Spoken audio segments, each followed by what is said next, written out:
My name is Mandy Lewis-Houston, and today I will be demonstrating how I sketched the trash truck. I will be using a combination of watercolor, technical pens, Tombow brush pens, and a white Signo broad jelly pen.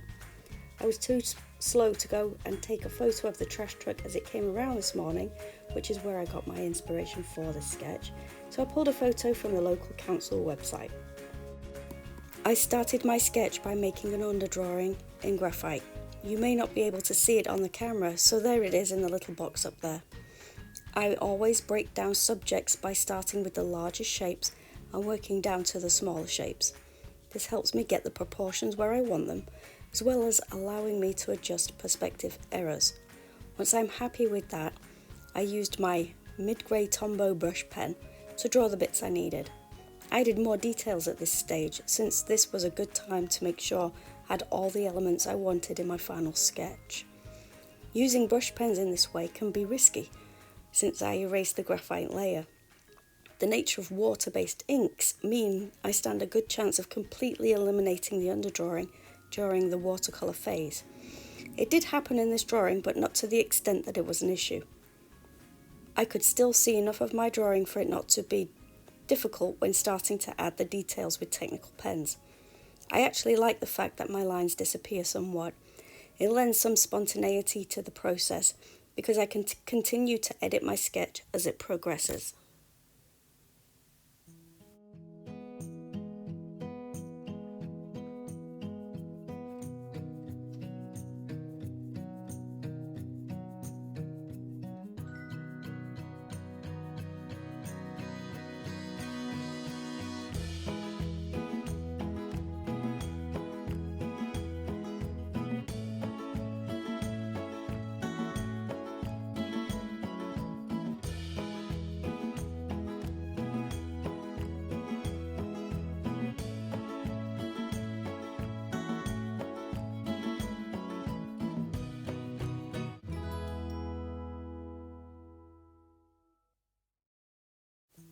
When I start adding the watercolor paint, I decided that I'm not concerned with local colour. That means I'm not sticking to the actual green colour of these trucks, but using a colour based more on how I feel about the sketch. I want it to have a spontaneous, loose feel rather than it be an accurate illustration. There are no wrong ways to approach sketches, just decide on what you want the end result to be and work towards that. Now I have these two colours on the sketch, I think it's looking a little flat. So I'm adding a third darker blue using a method called charging in. My first layer of paint is still wet, so I can load my brush and touch it to the wet area. As you see, the paint flows into the wet paint and sits on top. As it spreads out, it mingles and mixes in some areas, giving yet another variation of blue, and it adds texture and interest. I try not to mess with it too much and let the watercolour do its thing. I still feel it needs a little something, so I add new Gamboge yellow here and there. Some of this paint will be covered later on as I develop the sketch, but for now I'm laying in the colour and not worrying about the details too much. I do pick a darker tone for the back end of the truck and a lighter shade for the front, because I feel it helps tell the story of dimension, proportion and direction.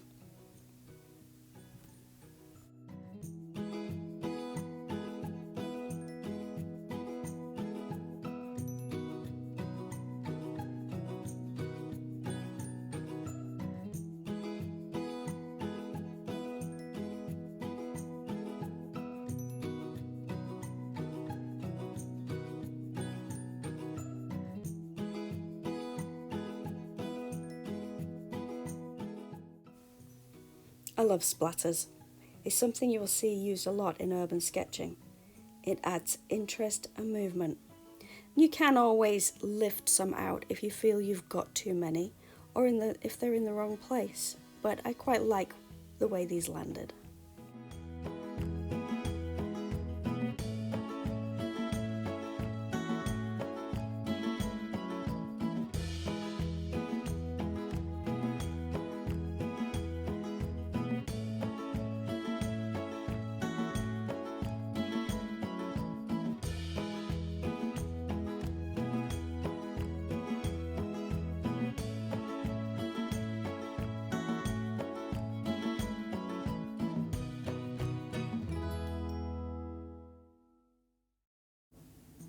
I hadn't drawn a trash can, but I have this wide area with nothing in it to the left of the paper, so I go ahead and add one.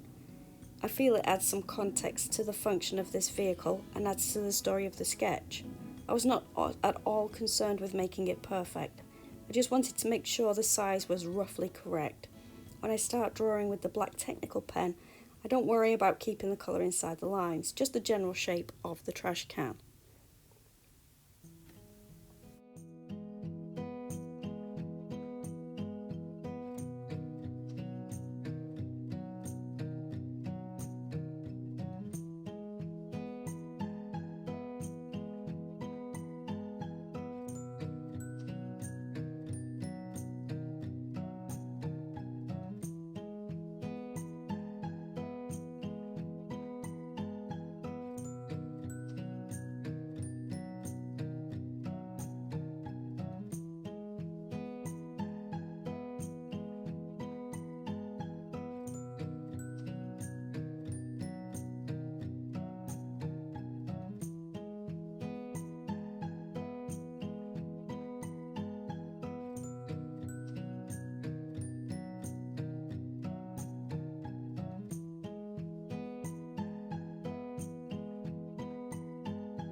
I'm using a mix of grey and black pens to add details.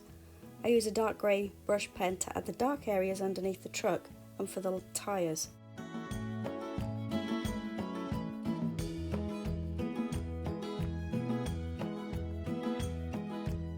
used the pen to add full strength colour to the tyres and then used my wet brush to pull out some of the pigment out into the shadow.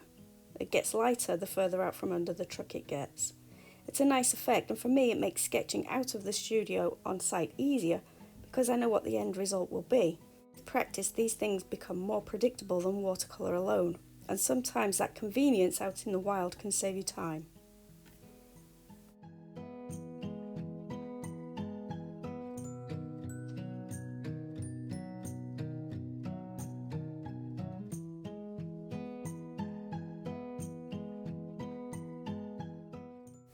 As you can see, I'm covering up a lot of the areas I painted previously, and that's because I need those darks to be really dark. One of the characteristics of water-based ink is the ability to use more water on a brush to drag out the pigment and dilute it to get some nice gradations.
Here you see me using the Signo Broad gel pen to add some highlights and define that white section on the side of the truck.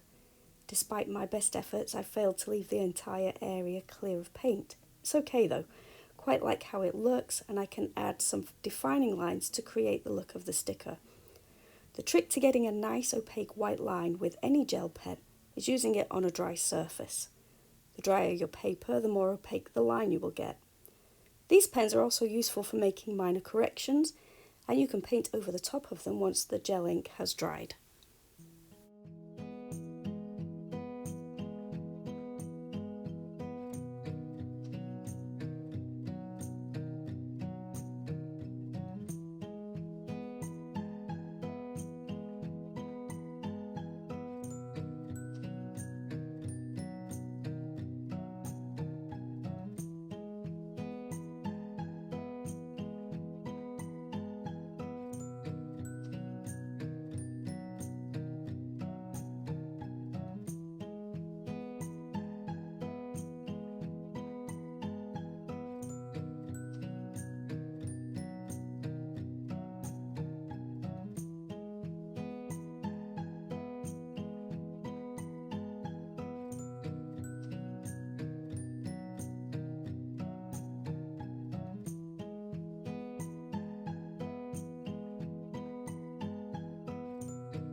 One of the best things about sketching this way is you can keep going until you're satisfied with how it looks, making changes and altering as you go. Thank you for watching, and if you have enjoyed this video, please subscribe and hit the bell button so you can see more videos as I upload them.